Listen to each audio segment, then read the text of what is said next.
Before you buy any new car in 2026, I need you to do one thing. Open the driver's door, look at the sticker on the door jamb, and find the date of manufacture. That brand new car the dealer just washed and detailed for you? According to Car Edge data, tens of thousands of new cars on lots right now were actually built in 2023.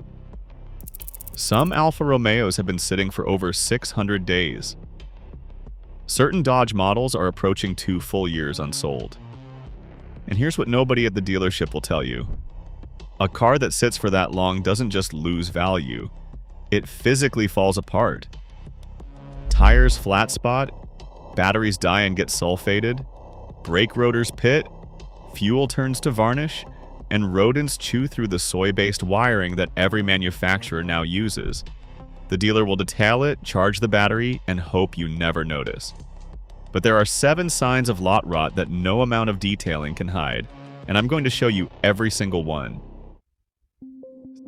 Sign number 7. Rubber seal and gasket deterioration. This one is easy to check, and most buyers completely skip it. Ultraviolet radiation, ozone, and temperature cycling break down rubber compounds over time, regardless of mileage.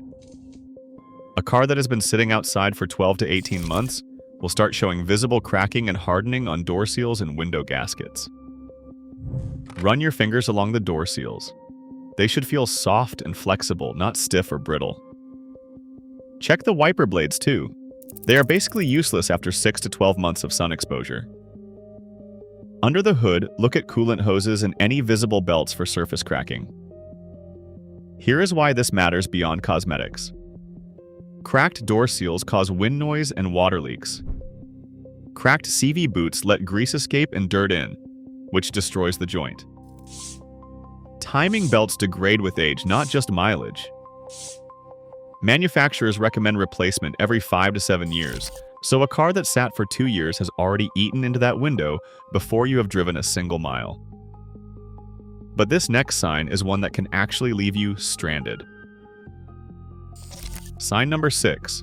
Dead or degraded battery. Modern cars are never truly off. Security systems, keyless entry receivers, body control modules, and clocks all pull what is called parasitic current, somewhere between 50 and 85 milliamps, even when the engine is completely off.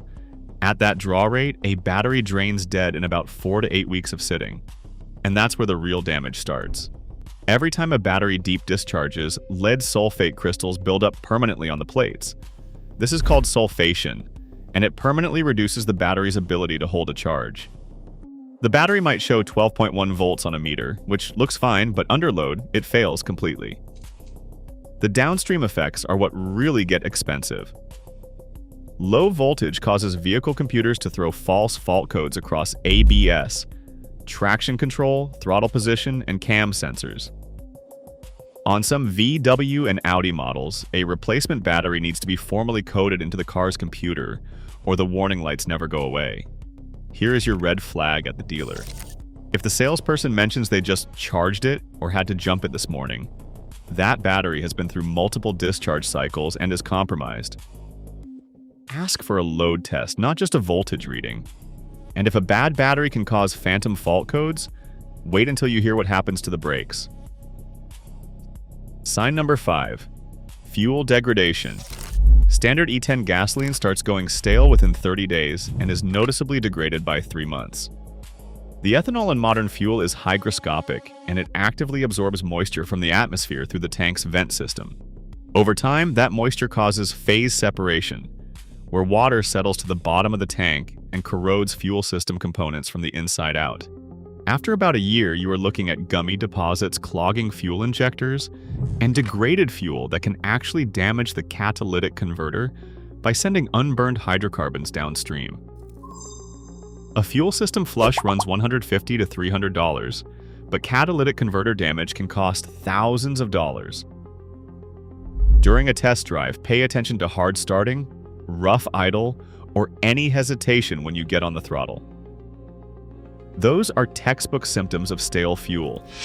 Do not assume the dealer flushed the system just because the car starts fine. A lot of dealers will just add fresh gas on top of the old stuff, which dilutes the problem temporarily but does not fix it. If the car has been sitting 18 months or more, that fuel should be drained completely before the car goes into service. Now this next one is something you can actually feel during the test drive, and it is one of the most common lot rot problems out there. Sign number 4. Brake rotor rust and seized calipers. A little orange surface rust on brake rotors is completely normal. That happens within hours of moisture exposure, and it wipes off with a few brake applications. What you are looking for is deep pitting. Deep pitting develops after several weeks to months of outdoor sitting, and it creates an uneven surface that no amount of normal driving will fix. But the bigger issue is the calipers. Caliper slide pins are protected by small rubber boots, and in humid or coastal environments, those pins can seize within months. When that happens, one brake pad drags constantly, while the other barely makes contact with the rotor.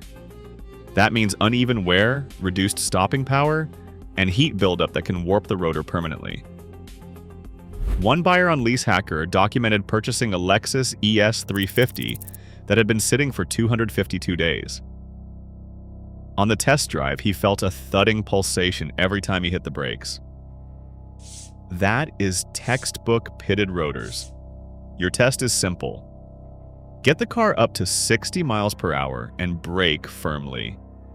Any pulsation, vibration through the steering wheel, or pulling to one side means the rotors or calipers are compromised. This next sign is the one that keeps mechanics up at night, because it can cost more than all the others combined. Sign number 3. Rodent damage and environmental assault. Virtually every major manufacturer now uses soy-based wire insulation. Toyota, Honda, Kia, Hyundai, Ford, GM, BMW, all of them. And while the courts have not confirmed that the soy directly attracts rodents, mechanics report rodent wiring damage has increased dramatically in recent years.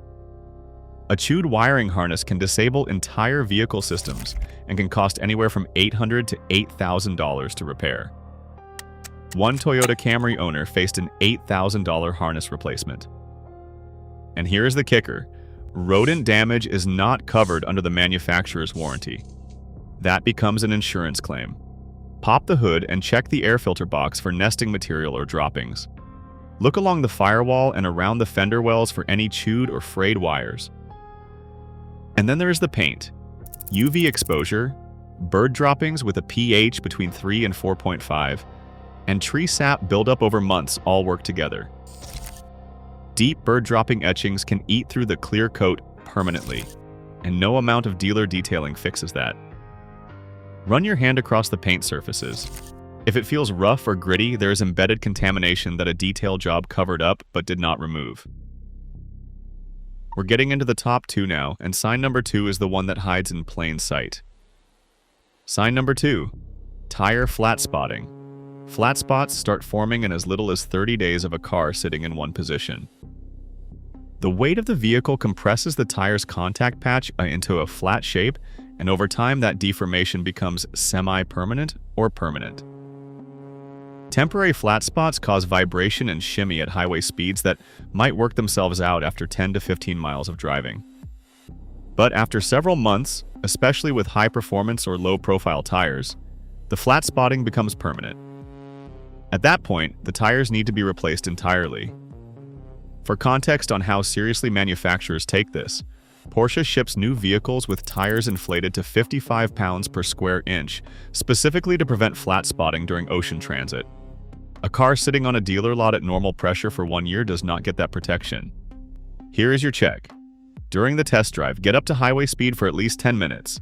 If the vibration does not go away, the flat spotting is likely permanent. Also check the DOT code on the tire sidewall. The last 4 digits tell you the week and year of manufacture.